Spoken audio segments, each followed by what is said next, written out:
All right, we're here with Coach Bruce Sanborn, Capistrano Valley Christian's coach, and you are the Coach of the Year for the 2010 softball season. And Coach, you guys had an amazing run. You make it all the way to the semis. You win a league title for the first time since 2000. First 20-win season. And you got girls that just started to play when they're freshmen, sophomores. I mean, tell me what it's like working with this group of girls. Well, it really is a lot. It's a lot of fun. There really aren't, because there's no expectations. Being that coming from a background of coaching tennis, I sort of treat each one of them each one individually. So first of all, they find out I care about them a lot. So that's one of the secrets. If they understand you really care about them, you want to see them improve, then they buy into it and they're willing to, kind of go for it and put out their best effort. So since tennis being an individual sport, I sort of break down the softball game like an individual tennis lesson. Mm-hmm. So I'll work with them on the side a lot, teaching them certain pieces of the skill that we want them to do, whether outfield or infield, and rather than them getting lost. If you just think of a group, you kind of getting lost in a group practice. Mm-hmm. I have to do a lot of individual because they haven't played this before. So they come to high school either as a basketball player, volleyball player, and they've never played softball. And then a lot of them end up playing like 3 sports, or they just try out everything. At a school that's under 200 or at 150, each team needs the kids to play. In other words, each team has to whatever athletes are at the school need to play all the sports. So you can have a team. Because there wouldn't be a team otherwise. Yeah. In fact, one of the biggest things that hurts us is when 20 of them want to be cheerleaders. More cheerleaders than our football players. Yeah. So we think that's a little ridiculous. It looks a little odd on the football field. But we try to convince them, don't go out for that. Go out for tennis, and then go to basketball, then go to softball. At our school, softball is the only spring sport for girls, mm-hmm. because we don't have track, don't have swimming. Although you could do those if you were really good in those. You could be a team of one. Mm-hmm. We actually have a equestrian team of one girl, and so that can be done. But we have to borrow from these other sports. And then you even had one girl that had never thrown overhand in her life. And she's now your outfielder and leadoff hitter or something, right? That's right.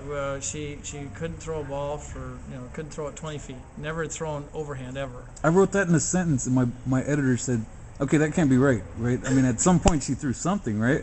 No, she played basketball. Yeah. Well, first of all, she's about 3 foot high, and she plays basketball, and so all she ever did was pass like basketball and shoot.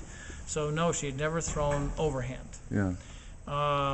And I know that seems odd, but that's the case. Now she's after 3 years, by the way, she's kind of quick, not like these really superstars, but she's batting over 400 too. Right, because we put made her bat on the left side because she didn't know any better, so she didn't know what the right side was, so she just learned it from the left side. And each year we gave her different goals, and to try to get her to where she could just touch the ball and run. And so she now does that, and she doesn't look like the perfect slap hitter, like kids that don't really know how to do it, like college kids, but she does it adequately enough that she beats out the bat 400. I mean, that's crazy. And gets on base. So the rest of the kids they're a little bit frustrated, like, why are you batting so high when it's because she can run and of course the bases are so close, so fast runners do have an advantage, especially from the left side. The other thing I wanted you to talk about too was you did a really cool team bonding thing where you took the team on a trip to San Luis Obispo, and you got to see one of the former Capistrano Valley Christian girls, Capri Ruiz, and the girls seemed to really think that was awesome. Like they were like it's like one of them made it into college to play softball, and I don't know, just talk about what that was like, setting that up. And we went up there to see Cal Poly play Cal State Fullerton, mm-hmm. and we spent the weekend up there. So to get that approved, we had to play a high school team up there. So on Friday we play a team from up there. Mm-hmm. So we travel up, play a game, then spend the night, go the next day, go see a doubleheader, college softball, and then spend the night, and then you can see. Then there's one more game on Sunday, Mm-hmm. because that's how they do their 3 games. Now, the reason, I guess, one of the reasons they think the trip was so neat is because of the other stuff we do. We're going out to eat, we're going to the movies. Well, what I do is that the Moros up there. Uh-huh. Are you familiar with that? Yeah, yeah. Moros. Uh-huh. Okay, so those little volcanic little hill things. So we took them on this hike. So we got the whole team going up to the top of this volcanic Moro thing. Yeah. And we've done it 2 years in a row. The first year, I took just the older kids on the team and had it be sort of a leadership, mentoring, training, little, I guess we might call it a Bible study. Mm-hmm. This time it was Sunday morning, so we actually went up and had our own church service up on the trail. Oh, wow. So we just sat down in the middle of the trail. And all these Sunday hikers, people going up and back and forth, walking right through us.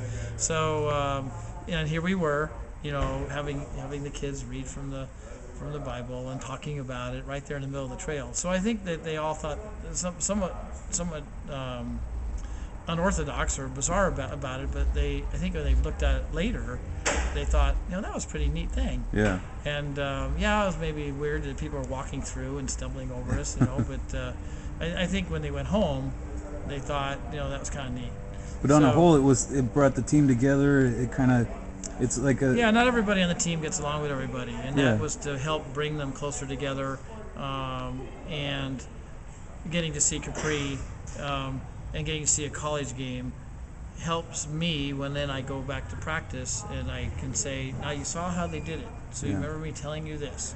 And they go, yeah, so then they can try to maybe imitate that, Yeah. because they don't have the background of the player who's been in the leagues, since They they don't were have 8 years years of old. experience. Yeah. Right. So how the 8-year-old up to 14 is like imitating the older kids in the league they're in.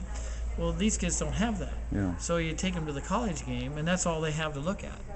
So now I can try to get them to imitate the best. Yeah. The better players. So and then try to break them of their bad habits. And there are some kids on the team that might have played a rec league once or twice in the past, but most of the team is really from other sports, and they've never played. Yeah. And so if you get them when they're freshmen, which I've only done this head coaching now for 3 years, because I've done tennis, for 10 years, but softball just 3, and when you start some of these kids 3 years ago, they don't have the bad habit. The kid that might have played 2 years prior to that still does, and is a little harder to break. Yeah. But I guess one of the reasons I think they have a lot of fun is because the team's small. They are all really getting to play, and they all realize that they have a role. Yeah. And so they may not all get to play where they want to play, because I take the first half of the season and I do a lot of experimenting, and then just go with what I think's the best of who should play where for the better of the team. Yeah. And they accept it, because this is unusual. I don't know other guys that would ever do this, but we'll kind of let them all play everywhere. Maybe not pitcher, not catcher, but the outfielders have played some infield. You'll give them a shot. And the infielders have played some outfield. And when we get to the second half, when we really want to now start going to peak, to peak to the end, no one's like sitting back saying, how come he never gave me a chance at that? Or I'm afraid to play here because I've been playing out there all this time. I'm up too close. Well, I play them all in the infield up close sometime during the preseason, the first half of the year, even if they don't like it. So when they do go to their position for the stretch drive of the season, they're ready to buy into it. At least this is what I believe they do. So they're not complaining about, well, why am I right field? You know, well, shoot, you got to play second base. You know, 5 games already. Well, it's a So- formula that worked, and Bruce, I just want to congratulate you once again. You guys had such an awesome season, and it was fun to watch you guys progress and go that far. So thanks again, and congratulations. Well, thanks, Carlos.